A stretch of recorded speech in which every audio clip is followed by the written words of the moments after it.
Namaste, Adab and Sat Shri Akal. I am Sheetal Acharya and welcome to Indian Tech Icon Spotlight, where we bring stories of brightest leaders in tech. Let's welcome our guest, Harleen Bhatia, who brings vision, velocity and values to the world of data and automation. Hi Harleen, welcome to our show. It's such a pleasure to have you with us today. Thank you so much, and I'm very happy to be here and looking forward to it. Could you please share your career journey with us, like from your first role to your current role?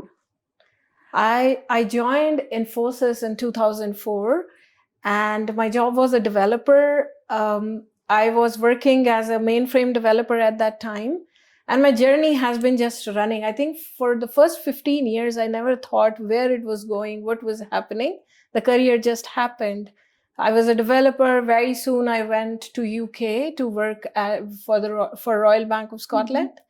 My roles were developer, tech lead, but they were revolving around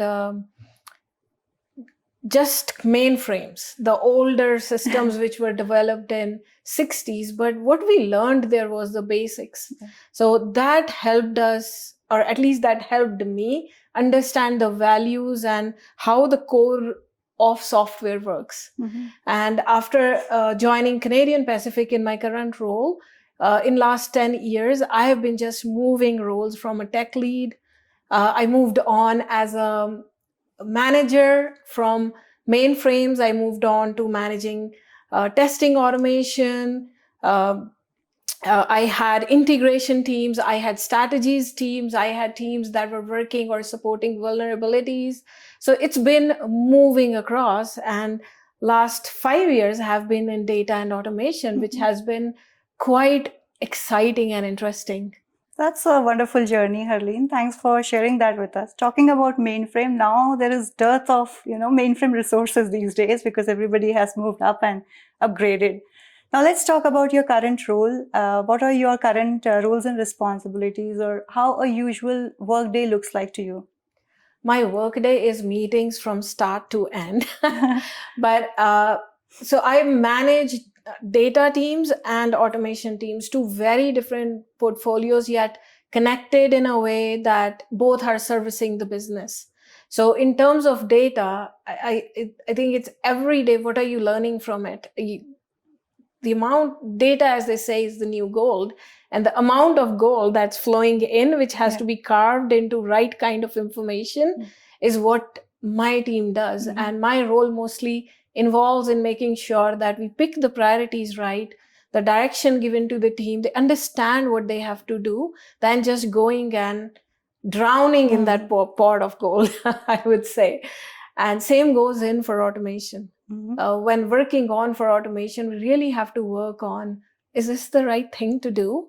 Like, you call automation and everyone wants to automate, but something that can be done in 5 minutes by a human is probably not a good thing to automate. So in that role, I just make sure we pick the right use cases, we pick the right areas to be automated in there. So both are connected yet different and very interesting. So Harleen, again, let's talk about data and automation. What are the current trends in data and automation that excites you most? I think I'll start with data first.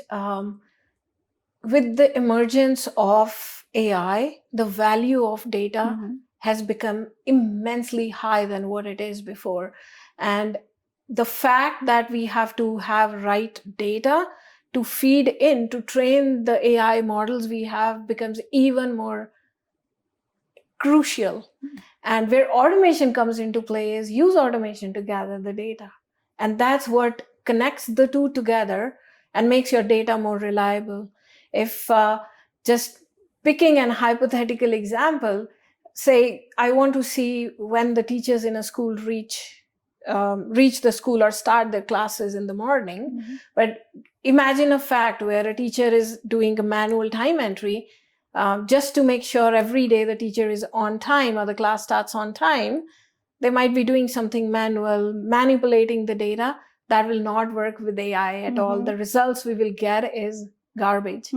But if you have scans that are scanning or dotting that data your data is much more reliable and accurate at the time of gathering. That's one of the key aspects where the two come together. But in terms of automation, I manage a team that works on bots. So we work on creating digital workers every day. And that's where, from the fact where we were just automating the mundane tasks, we are more on automating digital workers where they can make their own decisions. So that's where automation is heading. Here is your business process, but a digital worker can sit in and do everything for you, where you are sitting in and just saying, yeah, it's done right. And now based on this, I can make my next important decision. So, wow, Harleen, you are knee-deep in data and automation. Now let's talk about the challenges. What are the usual challenges that you see while pitching to any of your customers? All right. So I think both come with, again, same and very different challenges. And one of the biggest I have seen throughout is, here is an IT team. And I think it's not only just in data and automation. It comes into play in every IT stream. Here is IT. They will build whatever we want. And it's hard to explain for the business to what really do you want? The business value. Yes. What do you want to accomplish? And sometimes what we are thinking that they want out of it is not what is actually needed there, right? So making sure, and this is the emergence of agile, which is coming in every stream, is business who wants that end product is with you at every stage. And I often compare it with when you're building a house, you go and inspect it every day. So similar to that in here, inspecting what we need and is it where it is getting built is very important. In terms of data, I find sometimes we feel there's an expectation that when I ask a question, I'll get that answer out of the data, which is not always true, because whatever data you have, depending on whether you have gathered it enough to answer your question, whether those insights that we are looking for, we have gathered those data points historically, is very important. And sometimes it takes time to discuss back and forth that the foundation is not strong enough to give you answers that you're looking for. And that comes in as a challenge both for data and when this data is used for AI as well. Because AI is always garbage in, garbage out, and that is what your data is. It'll not do magic. With this ever-evolving technology, how do you keep your team motivated and upscale always? I think one of the things I feel always works is when they believe it's their idea. So if a new technology is emerging, I have to plant a seed so that they come up with their ideas. And when you have an idea, like I know when I'm running with my ideas, my buy-in is much more than someone coming and telling me, this is good because I'm telling you. But and that's what I try to work with my team as well. Say there is an idea, and we bring it forward, and then we brainstorm it all, and I let them run. I tell them what the business outcome is that I'm looking at, but how they will achieve it is up to them. So with that, they pick ownership. And when they pick ownership, they learn the new technologies, they take it to the solution that it has to be taken. And it worked for me. One of the leaders I aspire to be had always worked like that with me. So I picked that leadership style and is what I use mostly. And that's a unique one, right? Like, letting your team do it on their own and not micromanaging things and just, be looking at the outputs. That's wonderful. It's working I would say it's working. Harleen, let's talk about quality. How much quality is important in delivering the projects at these large scales when so much of data and automation is involved? This was a lesson that was given to me in my first year by one of leaders in my org. And what he said is, Harleen, imagine you're going to buy a custom suit or a custom dress. You get a dress that has threads out all over. How would you like it? And that is what I think in my mind when I'm implementing and thinking about quality. What is acceptable? If my software is comparable to a dress, will they like threads out? No, and this is much more expensive. Building softwares is much more expensive than building dresses, of course. So if you're paying premium, you want a premium software. So quality is utmost important. And one of the quality curves that we have always been seeing, you handle it at the start, the cost is going to be low. As late it comes in, the cost goes very high. So I think, then I truly believe, quality should be there, and it has to be discussed with what it is, right? You're discussing or building a software on dating. You don't want a quality of a software that is for a heart pacemaker, right? You want it to absolutely work, and where you're just deciding where to go for a dating, you don't need that much, right? So you have to see how much we are ready to invest in quality as well. So that's another aspect comes to it. Yes, I need quality, but how much is good enough is always there. Yeah, and that's a wonderful analogy that you just explained about quality and, you know, comparing it with that dress. So that's amazing. That was a leader. Some things you learn from your leaders, never forget, right? And that sits in my mind always. Absolutely. And then let's talk about the leadership. Like, you have, you know, worked or led multiple teams. You have been to UK, you have been to North America. So as a leader, what are the qualities or how you feel you have evolved as a leader over all these years? My evolution has been crazy around in that area, if I can use that word. And it's because I started with a culture where whatever your supervisor has said is the gospel, to being a new leader where it was hard to give control, because I know it all. I will review everything that you do, and you have to do exactly what I say, to a point where you have to learn to trust your teams. And that is where I think my journey has been, from bossing around to now trusting, giving the work, and trusting that they will deliver, providing them the direction where they need it, but not exactly saying this is what you will do, otherwise it won't work. That has been my growth. And I think I have had a lot of amazing leaders, opportunities to be mentored, and at times opportunities to mentor some people where they were talking about what didn't work, and I was learning there, oh, it's not working with their leaders, probably what is it that I should see within my teams, how that works. So wonderfully explained. Yeah. I think leadership is one of the area I'm very immersed into. Until last 5 years, all the books I have read were around how to emerge as a leader. So what, according to you, are, if I ask you, any 3 qualities, according to you, you feel that a leader must have? I think the topmost is making decisions, because I think that is what differentiates us from someone who's newly joined. I can make decision. A leader should be able to make decisions for the teams pretty quick. That's number one. Second is ability to deliver. Like, your team has to deliver. That's it. You have committed.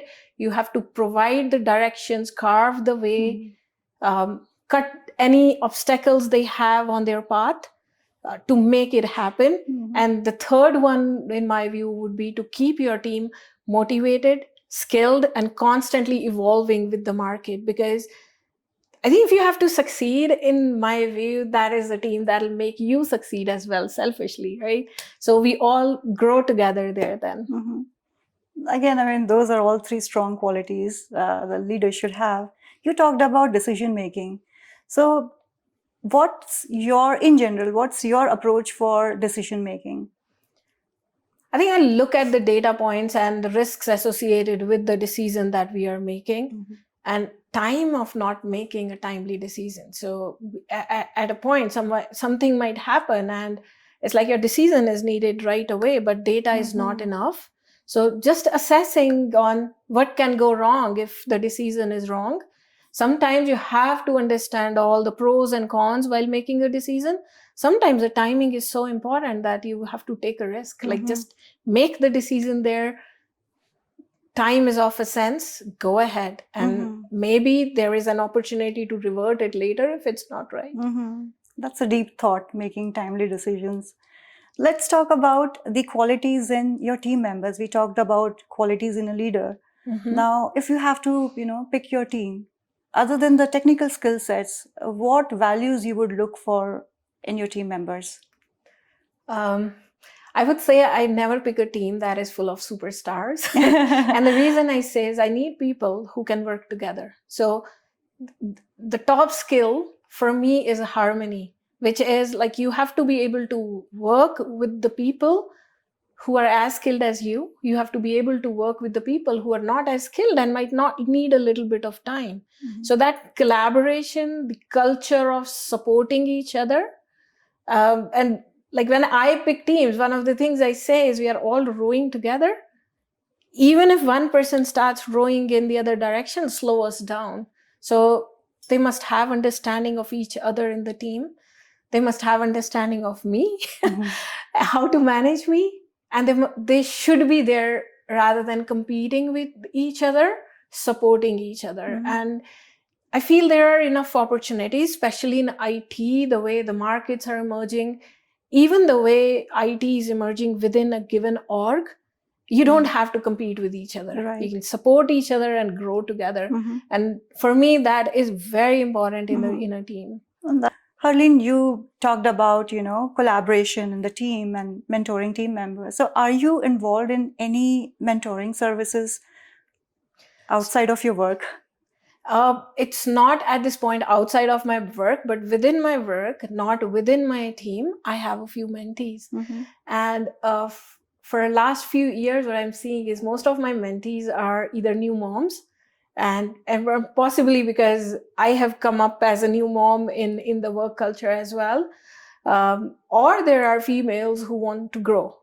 So some of the common themes I see is new moms who have come back from work are either struggling with the work life and keeping that off, or have a mindset that I'm being judged for being a new mom. So I think I share just my experience that I had when I joined back from mat leave, and in Canada, mat leave is 1 year, right? Like being in a job of a kid for 1 year and then going back, not being with the kid was a big separation anxiety there for me. So I think that's where I feel I can help some of the females around on how I worked out it. And everyone has a different journey for sure. Along with that, I know a lot of females come in how do I grow? And a common theme I see is we are not as demanding. I recall having an internal vacancy once, and there were 4 male and 1 female candidate who applied. And I was constantly getting phone calls from the male candidates, and this female candidate, while she did not talk to me, her manager came and said, you should talk to her. And when I went and talked to her on why did you not reach out, and her answer was, you should have seen how my work and you should have known. And I had to tell her that's not how it works, right? Like there's not everyone watching you. You have to come and be demanding there. And that was a lesson for me also. If I am looking for something, I have to be demanding there. I need to ask that I have a will to grow. And I guess when it comes to mentoring, I learn equally from my mentees there as well. Yeah, I think we need more such leaders like, you, Harleen, especially to empower women in tech. So what one piece of advice would you give to, women who are looking to make their career in tech and also the aspiring women leader? I would say my aspiring woman leader is Karina. She's an AVP in CPKC.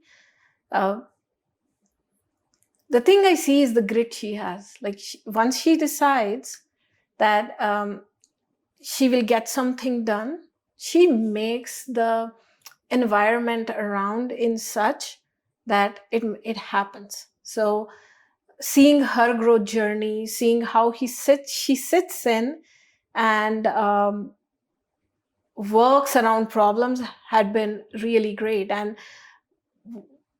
her being female comes into it, because when you are in high pressure scenarios, I think one of the advantages that females bring is our voices are much more softer than men. So even if I'm angry, I've seen it with my kid, me being angry and his dad being angry has different effects, right?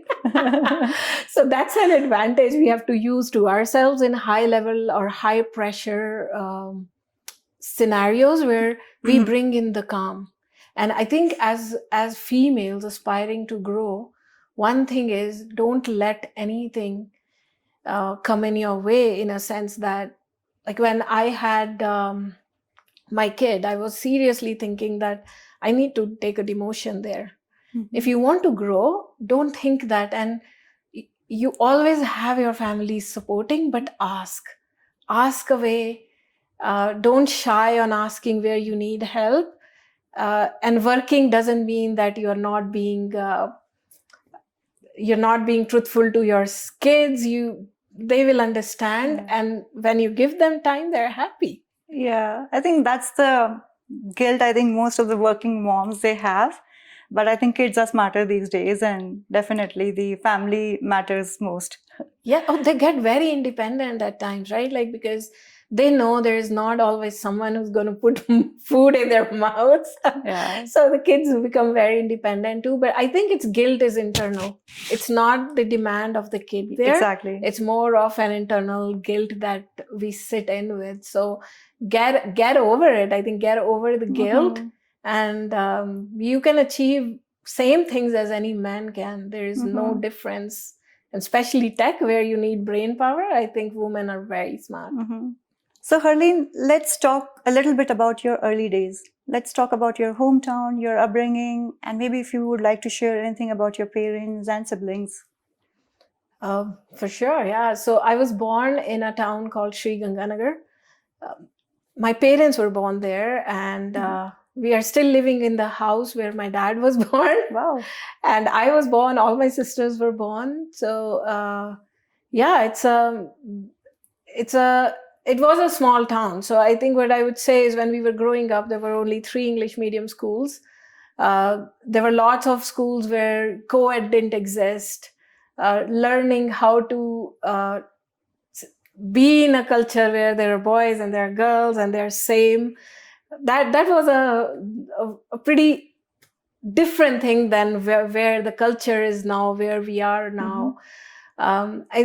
And we were 3 sisters, so I think my parents were always very motivating towards us to grow. One of the things my dad always said is, make sure you always have a job. My mom, when she got married, she left her job. And then she started working, I think, 15 or 16 years after. So she had like that big gap in her career.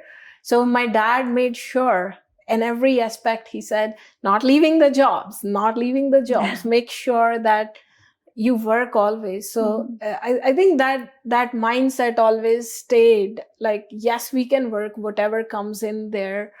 My mom was very hardworking. Like, she would wake up in the morning, get us to do our homeworks in the morning, get us ready for the school.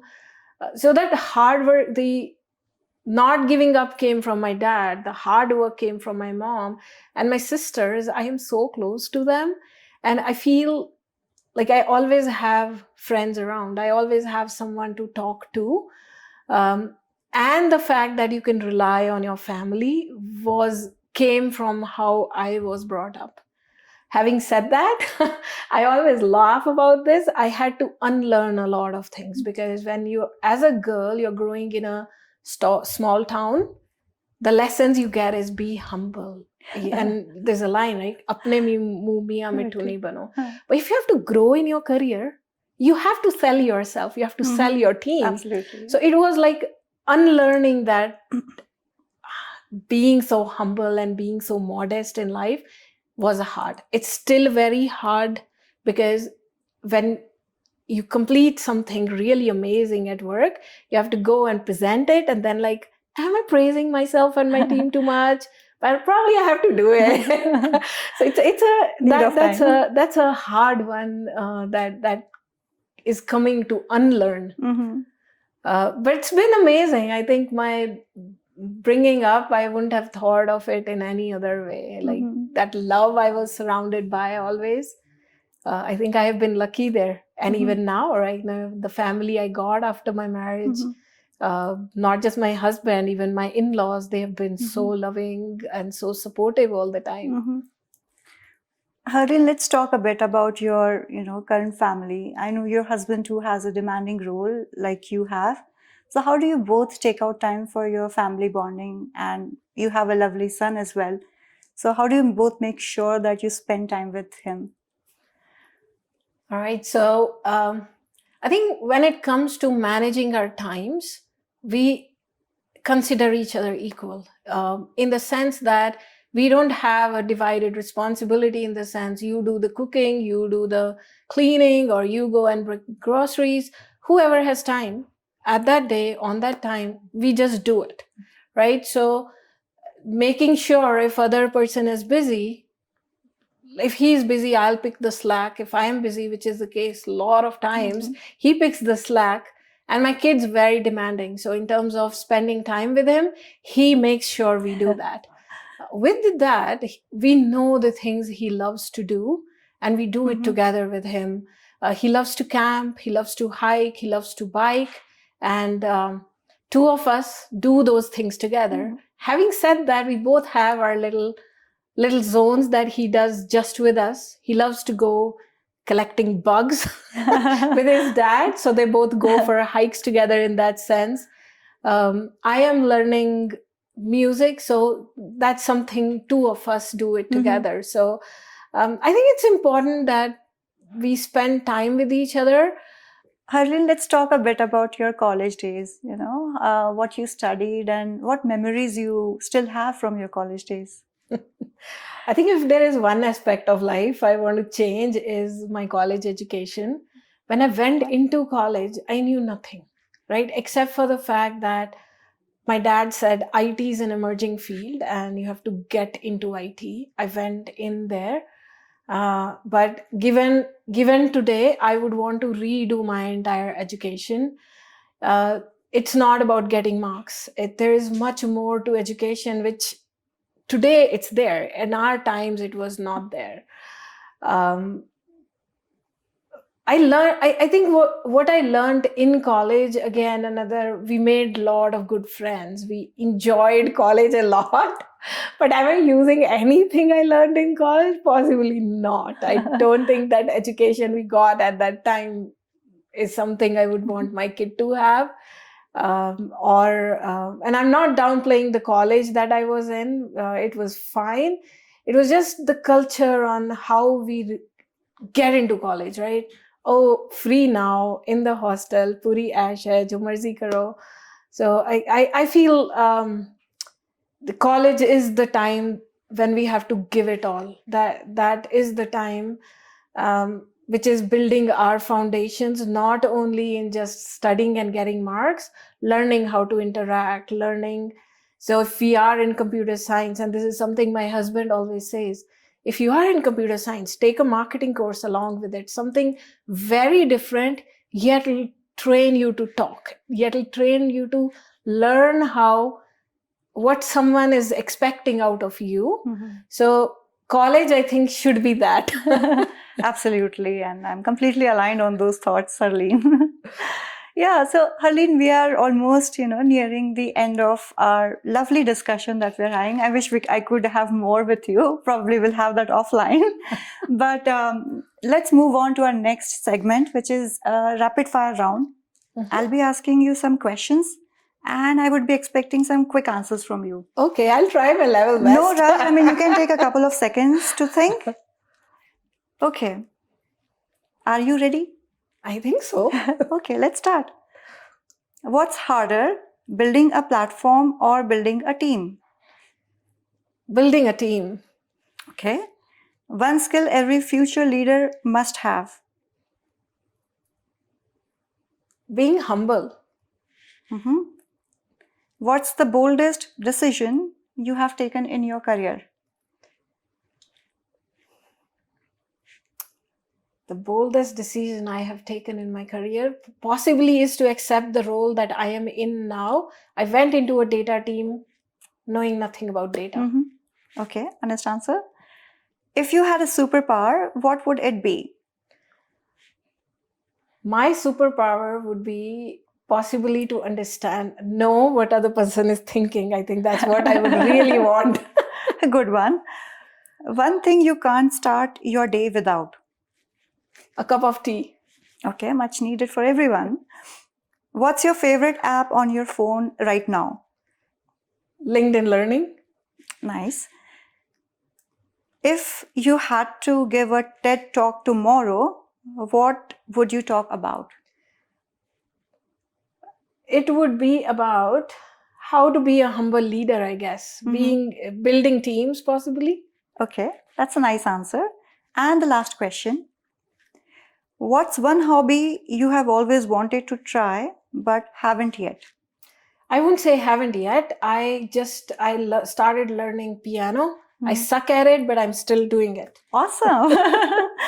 That's wonderful. Thank you so much, Harleen. It's such a pleasure to have you with us today. Thanks for taking out time for us, and I wish you continued success in your career. And thank you so much, Sheetal, for taking this time. It was really fun having you here at my home. Same here, Harleen. Thank you. Thank you.